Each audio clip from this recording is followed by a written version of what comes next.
Why does fate have to be so cruel?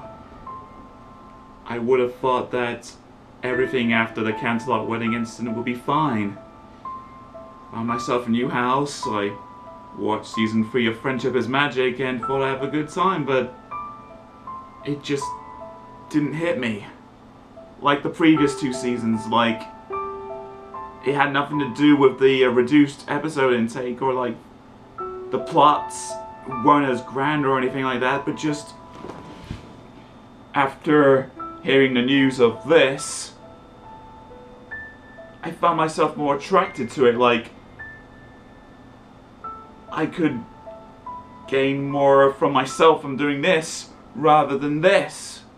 So what am I supposed to do? Go with my selfish needs and please my personal matters, or follow the dreams of my family? And I don't know. I can't put into words how I feel. I feel like I'm betraying the only person I ever loved. Ashley, what am I supposed to do? Samson.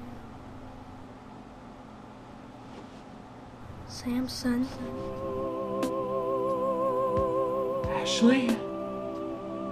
Could it be? It's alright, Samson. Not every person in the world likes the same thing, but that's what makes us human.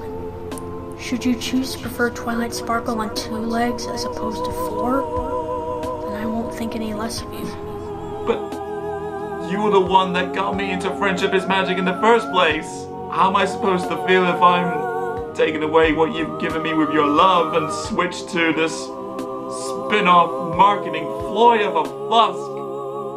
I feel so conflicted. The only thing that hurts more is hurting you. People will have opinions of their own, and are happy with that. But what's important right here and now is what makes you happy. This franchise clearly does, and you should never let anyone take that away from you. So, you would literally come down from the heavens just to say all those nice things that I can just follow my heart and you wouldn't be upset in the slightest? Oh, I'm not really Ashley. I'm just a figment of your mentally tortured mind. I'll prove it. I like peach butts. My favorite color is banana. I sure wish Discord could slither his way into my element of harmony. That's actually kind of sad when you put it that way. But I'm sure your sister would be happy with whatever you did. Move on and be the one who says, I love Equestria girls. That is your destiny. Farewell, big brother. Woo!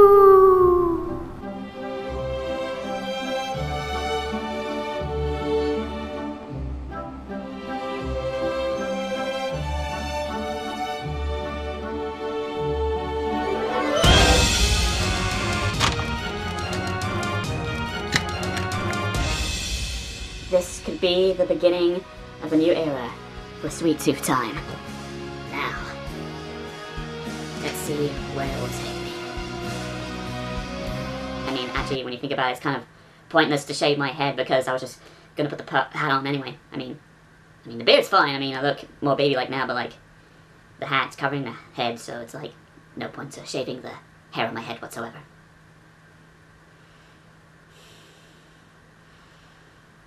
Just roll the intro. Sweet Tooth Time!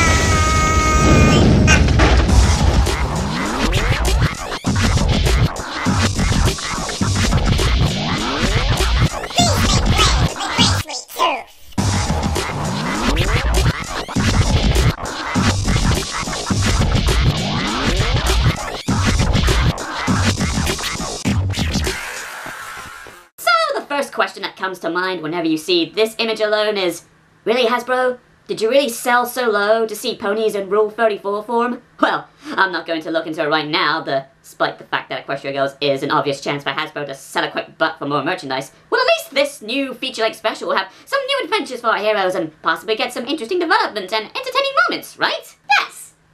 Well, no. But yes! No. Yeah. No. Yeah. No. Yeah.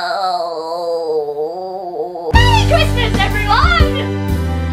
Our special starts off in the Crystal Empire. Still trying to make this place important, eh? As the main six come to see the princesses of cameos for some kind of princess summit, since Twilight herself has become a princess now. But really, you don't care about that. And neither does the show. Instead, we get wing humor. Moth did it. Swag. Later, a cloaked figure sneaks through the castle in order to steal Twilight's crown. So stealthy, so sneaky, so snuffed out. Twilight sees the figure take her crown and gives chase. Let's see, since Twilight is a princess now, she needs to know the #1 rule of being a princess. To end every word of your sentence with a voice pitch so high, it's gonna make Princess Peach contemplate her life choices, so let's see this out.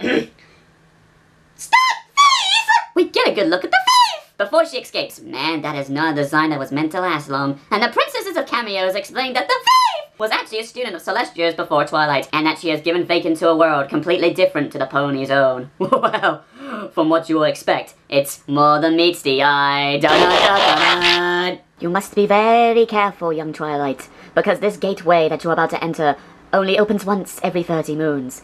Well, I'm sure that'll give me plenty of time to... something I mean to ask, in passages of time, what does moons indicate exactly?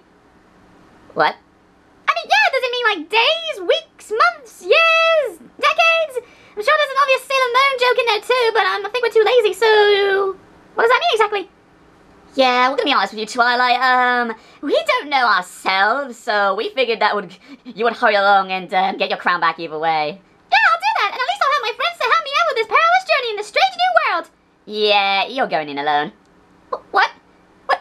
You're sending me into a strange new world without my friends, and I could be a potential threat to this evil that stole my crown? That dastardly thief! I have to do this all on my own? Spike has to do it with me, I don't know! This seems all very well to me! You wanna get hammered? Yes. She and Spike arrive in this new world and find out that their appearances have changed. Well, even though that's happened in the film, at least it hasn't happened for my Twilight figurine, despite the fact that...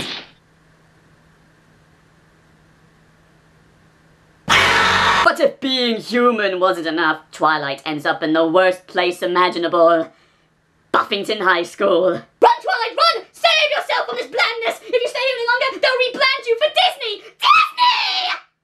Speaking of Disney, doesn't this whole scenario of being in a new place seem familiar? What's this? What's this? This color everywhere! What's this? This culture in the air! What's this? I can't believe my eyes, I must be dreaming! Wait, Twilight isn't there! What's this? After some exploring, Twilight confronts the thief in her human form, whose name is Sunset Shimmer. Oh, I am ready to hate this character for the rest of my life and have no change or redemption for her in the slightest. Apparently, she lost Twilight's crown on her way back and was found by this world's interpretation of Fluttershy. Even if she is a human, I will love her until the end of time itself. After that, Twilight then goes sees this world's Princess Celestia as the principal of this high school. I guess even in different worlds, she is basically Jesus Christ. Did you just... But the crown is going to be used as a prop for the winner of some kind of big dance coming up. Like the Grand Galloping Gala! Help! Oh. With this revelation, Twilight resolves to win the school to her side, who are all being affected by Sunset Shimmer in some shape or form, and reclaim the crown for her own. For now, let's acknowledge the fact that these Easter eggs and callbacks are being thrown in. I mean, the human forms of past characters are cool enough, but throwing in the Grand Galloping Gala line? Because it exists, and you'll giggle a little at that joke, and then you'll forget it 5 seconds later. That's cute. I might be jumping to conclusions on this, but Twilight going to a new place, making new friends while preventing an obvious evil getting in the way, kinda sounds like the series premiere, doesn't it? Oh wait, no it doesn't. That didn't have humans in it. Sorry, my mistake. So for a while, the plot goes on as such. Twilight encounters this world's versions of her friends, they still hate Little Miss Shimmer, and she does the high school equivalent of evil to ensure Twilight does not prevail. Yeah, she's a bitch, but she's no kid. Please tell me we don't see her in human form for this movie. No? Good. But she does make friends with her friends, and she manages to get them to be friends with each other again. This picture is all you need to know. So they resort to help Twilight win the dance thing in any way they can, even with a song number taken from Glee. Oh, wait, that's actually a song from this movie. Oh dear. Now, I won't lie, at first, I wasn't a fan of these songs, mainly because they feel more pop-orientated than those found in the original show. This one in particular sounds like a deleted number from High School Musical, and while I have come around to accepting it, to an extent, there's still a part of me that feels manipulated to embrace the girl power and do all things us girls aren't afraid to do. Hey, I'm not a girl, alright? I don't things like that. That is not cool! Ponies, on the other hand, are a different story. But it's weird. The more I watch this movie, the more accepting I am of human versions of my favorite characters. It's like that one cartoon show from Nickelodeon that's actually done right. Because I like those characters and I want to see their struggles be pulled through. All that other show did was question why didn't Cartoon Network give that its own version? Anyway, on with the plot. Sunset Shimmer tries one last dastardly dirty deed before the dance begins, using Photoshop to frame Twilight for destroying school equipment.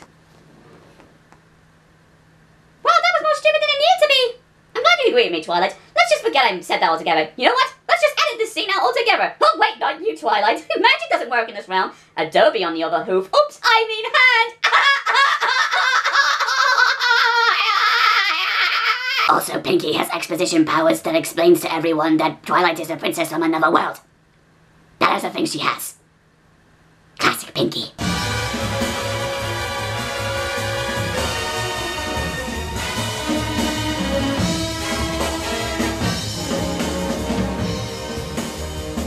The dance comes, everyone has a good old time being Easter eggs, and Celestia announces the princess of this year's event. Are you ready to hear it? I bet you'll be really shocked at what happens. You'll never guess in a million years who wins the crown. In fact, on the subject of years, has anyone answered my question from before, what passage of time moons is? Because that has been bugging me for a while now, so if you have the answer and you want to comment down to let me know, I would really appreciate that. Okay, thanks. Now, where was I? Oh yeah, Twilight wins! Woo! But, gasp! Sunset Shimmer decides just now that was all part of her plan.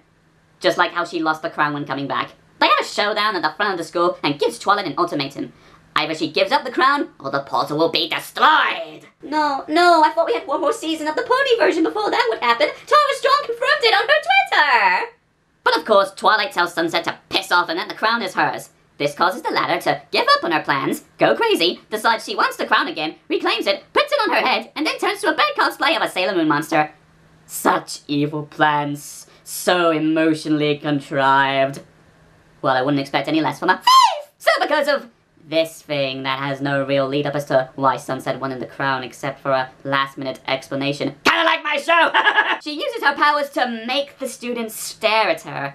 Well, I think we're gonna need a real master to pull this off. And I guess Sunset Shimmer wants to rule Equestria too because she was more subtle doing it for ponies, didn't he? I don't freaking know! But regardless, Twilight and her friends stand up to this powerful adversary, despite the fact that magic doesn't work in this world. Or does it? No, yeah, see here, because it's the subtitle of Assaulting Franchise. So with magic, friendship, our heroes transform into Sailor Scouts and defeat the evil forces of the Negaverse. They are the ones called new ponies. Of course, Sunset is sorry for her actions. Yeah, join the club, Missy. And everything is back to normal. With the crown reclaimed, Twilight says goodbye to her new old friends before the portal closes forever.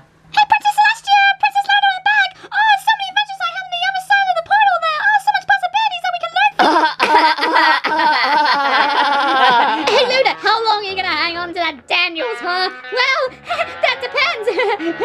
How many moons will it take to finish yours? Hey sis, hear me out. What if Twilight went to a world where everyone was standing on two legs and they had to wear clothes? Absolutely ridiculous. Oh, pass the roast there.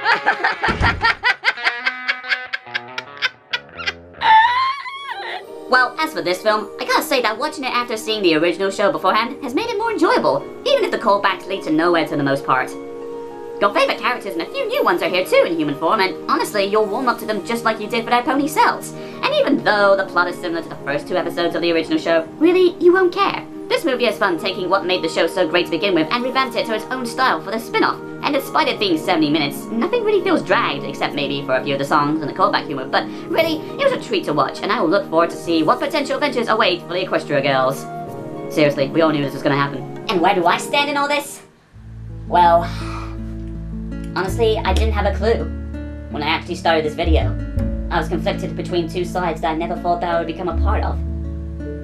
People are gonna say like, Oh, well, Equestria Girls ain't so bad because, like, it's fun and cute and it has fun with what it does, but others will just call it a complete sellout on Hasbro's part because we all know, as we established, Hasbro never does anything like that in the past 30 years or so.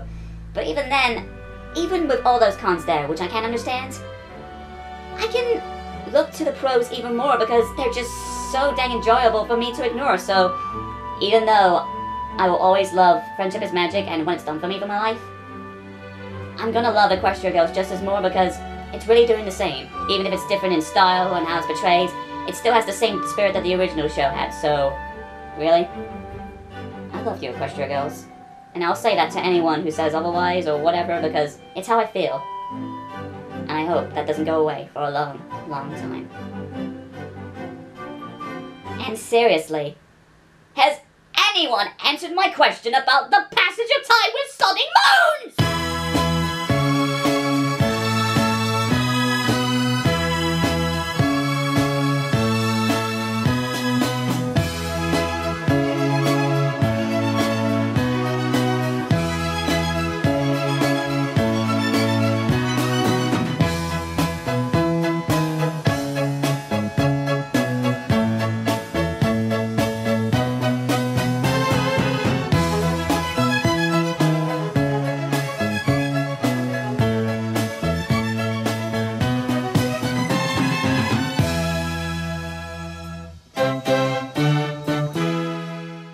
Man, that's gonna be totally awkward whenever season 4 comes around, huh, Sugar Cube?